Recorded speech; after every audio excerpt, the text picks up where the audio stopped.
Hi, my name is Fred Pye. I was a student at the Priory School between the years of 2008 and 2013, and you're watching this video because I'm here to provide why English skills will help you in the YouTube scene. Now, to give you a backstory on myself, I'm a YouTuber, I have more than 5 million subscribers, and my videos have been watched almost 2 billion times across social media websites, such as YouTube, Facebook, and many more. I know, it's strange, why is a YouTuber telling you how English skills help you in this industry?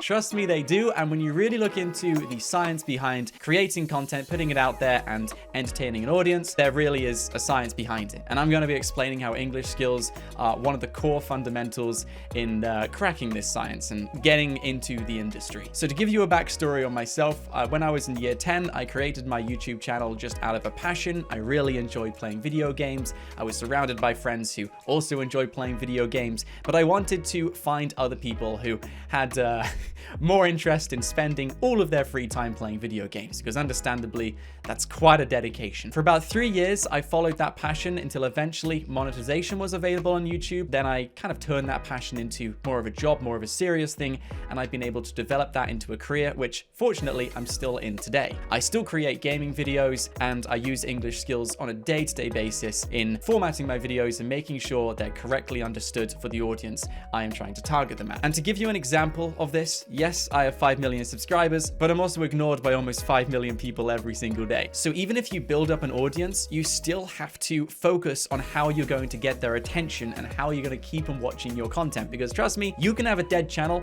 even at 10 million subscribers. You really need to crack these skills. So today I'm going to tell you how the English skills, communication, proofreading, research, data analysis, and creative writing will help you in the industry.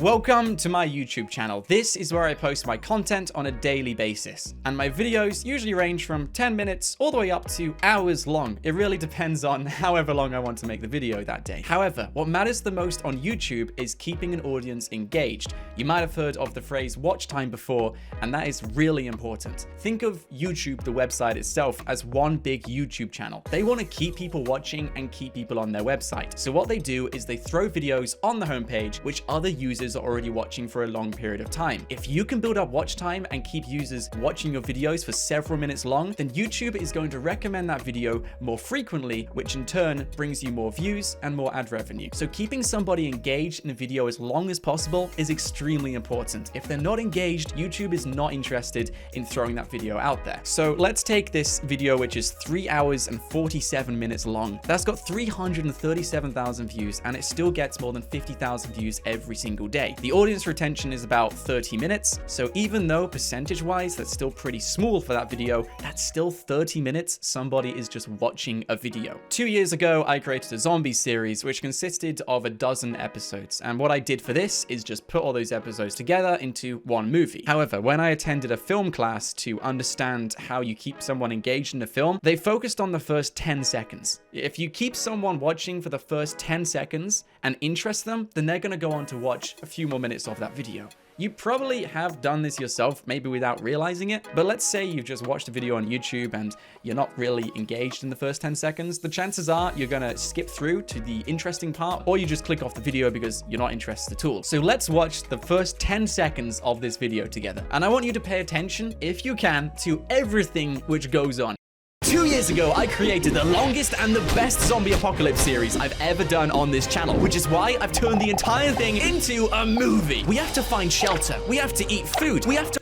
And that's 10 seconds. We crammed so many things into that 10 seconds. There were pictures all over the screen from previous episodes. I explained exactly what they were going to watch, and I even told them a few interesting details. And while all this chaotic stuff was happening on the screen, statistically, most viewers did not click off in the first 10 seconds, which is why this video is now leading a 30-minute average watch time, which is really good when more than 300,000 people have watched this video. You try and get anyone to watch something for 30 minutes is extremely difficult. So the communication skills you want to work on is making sure whatever you're doing is to the point. Whether you're creating a video for YouTube, or whether you're trying to be a journalist, whether you're on a radio, whether you're writing a book, whatever it is you're doing, if you're trying to capture somebody else's attention, be to the point, try and make it sound as exciting and as amazing as possible. Focus on what you're saying and make sure whatever it is very easy to understand. You do not want to confuse the person you're talking to. They're not going to give you their time if you're already boring them in the first 10 seconds. It's all about keeping that good first impression You want to take it a step further, exaggerate a little bit. Try and make it sound exciting, amazing,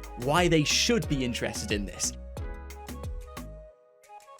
Data analysis is extremely important for getting ahead of the crowd. This is what some of my data looks like behind the scenes on YouTube. The first one is a live stream, which is a bit of an anomaly because it's a live stream. It works a little bit differently, but the actual video package together, the best one in the past 28 days was the movie I just showed you earlier. At 30 seconds into the episode, 97% of my audience was still watching, as opposed to third place where 83% was still watching. This is a big difference, and keeping 97% of people engaged after 30 seconds is still very, very good. So what I can do with this is learn from this and try and do a similar intro for another video. Or maybe if I do another movie, I can do a similar intro and try and get the same results for other episodes. As nice as it can be to look into what did well for the channel and how you can do that again, looking at what didn't do well can be quite helpful to know so you don't make the same mistake again. For example, this episode only had 69% of the audience watching at 30 seconds. So whatever I did in this one, I'm definitely not going to do it again. So let's check out this video, because interestingly,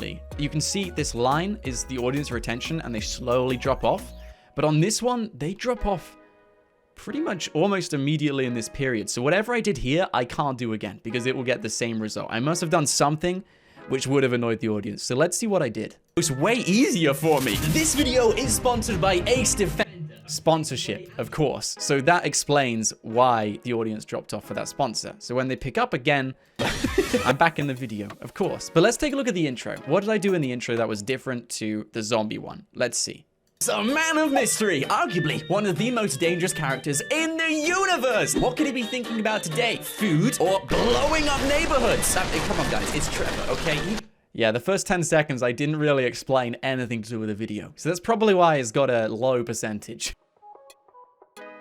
So unlike data analysis, we're actually going to be researching what's happening around us within our category on YouTube. So I've just searched in GTA 5, and these are the recent videos which have come up. You can see there's videos from me, there's videos from other channels and other people on YouTube. Now, what I'm specifically looking for are two things: the way someone's titled a video and what video they've done as well, and whether anything has completely blown up overnight, which I need to know about and try and jump on that train, because after all, if one thing's trending, everyone wants to get involved. If you're writing an article, you need to know what's happening in the world. Research is very important. So there's a couple of videos here which pretty much perform just as average. It's good ideas, but it's not anything which I'm going to go for because none of them have blown up and gone way out of proportion to what that channel would usually get. So what I'm going to look for instead is which titles stand out to me, what they've done differently, how things look on this page. So for example, on this video, can you survive the volcano in GTA 5 ...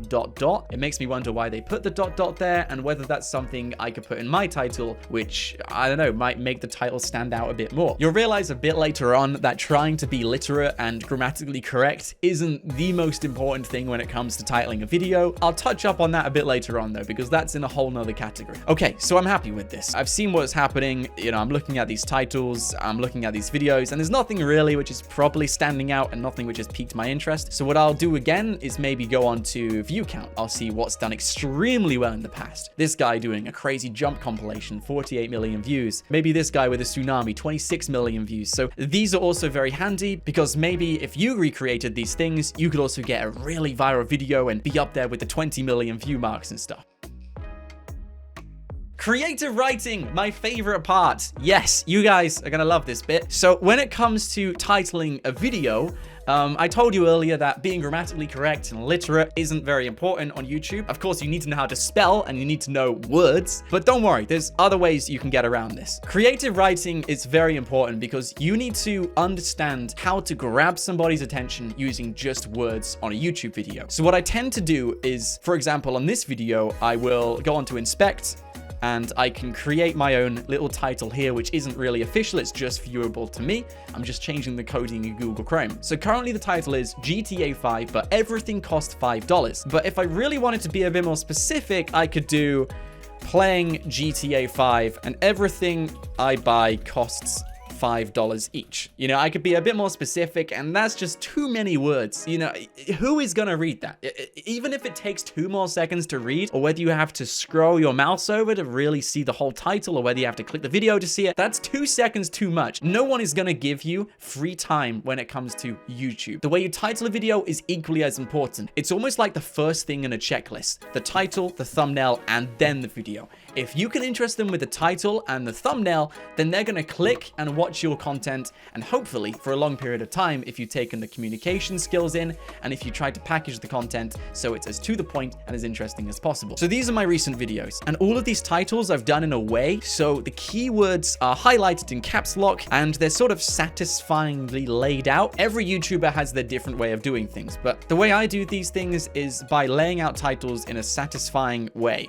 So when you read them, you're not really reading them. You can just glance over them and kind of see what the title is. I put the important words in caps lock, and I put some non-important words, or maybe words which are easier to read, in non-caps lock, in non-caps, just normal letters. Everything has a science behind it, and it's just the way I do things on my channel. So let's take this video, for example. I uploaded it last night. It's got 174,000 views, so that's performing very well on my channel. And the title is GTA 5, but everything cost $5. That's 5 words, everything is in capitals, GTA 5 is in capitals, and the $5 stands out because it's 5 and a dollar sign. So if you read it just as capitals, pretty much what's highlighted is GTA 5, everything $5. That's 3 words, and you still understand what's happening in the video. And you can see this reflected across other episodes. GTA 5, but everyone is a billionaire, collecting Mr. Beast supercars in GTA 5. GTA 5, the biggest volcano ever. There's only a few exceptions where I add a bit more detail to try and attract the viewer into the episode, but I still keep the key plot in the first few words. GTA 5, extreme heat wave in Los Santos, and then a bit more detail, fire tornado, melting cars, and more. I add a bit more excitement to that with the additional information which isn't necessarily needed. It's just if you catch your eye on it, you think, wow, I've never seen that in GTA 5. I might just click that video. To really crack down on this, you need to understand what is happening in the industry you're working in. So if you're creating YouTube videos, look at what other people and other YouTubers are titling their videos, specifically these successful YouTubers, because clearly they're doing something right, which other YouTubers aren't. So as you scroll through this page, I want you to just select, almost subconsciously, the titles which stand out to you the most, and then make a note on what they've done and whether they follow a similar format. For example, Kayla's here, can you survive, all in capitals, the volcano in GTA 5? And then he put 2 dots at the end. And he seems to do the same thing on this one. Even though these 2 dots don't really do anything to the title, they don't add any tags or anything, it makes the title pop a little bit more off the page. I think it's because it's unusual. It's got 2 dots at the end. You know, not many other titles have that. And these tiny dots here, that could have been a make or break for the episode. Trevor's $1 billion house upgrade.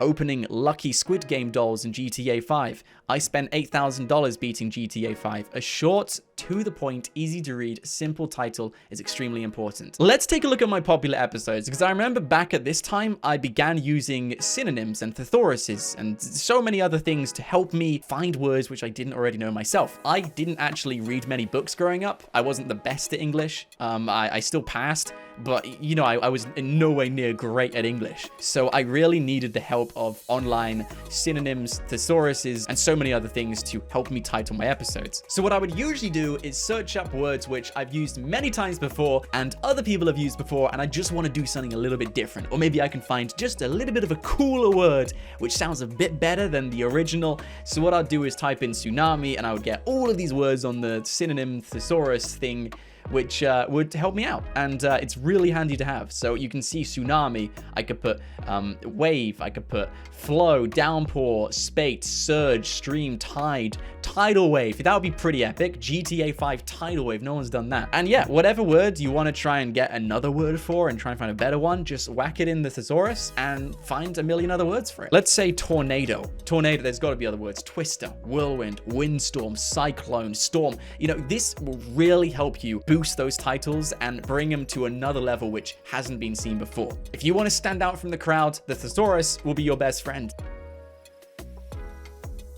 let's say you've taken all of these points in and you're on a successful path to being a YouTuber, but someone gives you a contract and says, hey, join this contract agreement and you'll end up getting paid, you'll get this, you'll get that, and you don't end up reading it properly and you end up getting screwed. I've seen it happen to lots of people and it can end careers before they even take off. So proofread everything. It's very important to understand what words mean in a contract. Even if you don't have an understanding, contact somebody, ask your parent, ask someone who might understand a bit more in this area. Because if you sign a contract, no matter how good it sounds, there is always a flaw in there which is designed to capture you and keep you in that agreement so the other business effectively can make money from you. I've known friends who have ruined their careers by signing wrong agreements, so it's very important you understand exactly what you're signing and read everything thoroughly. I know people will tell you this and it sounds so boring, like, oh, I don't want to read it, of course I'm going to read it and stuff. But trust me, it's very easy to just get taken with the wind. When I first began YouTube, I was offered a contract to make money on my channel, and I was like, yeah, I'm making money. It was a 5-year agreement. If I accepted that agreement, I would be making money, but I'll be losing 40% on everything I earn in the first 5 years. Whether you want to become a YouTuber, a journalist, or even an author, whatever it is, if you're trying to grab somebody's attention, I hope this video was helpful to you. And I really wish you the very best of luck. Anyway, I would like to thank the Priory School for inviting me to do this video and have a great day. Good luck.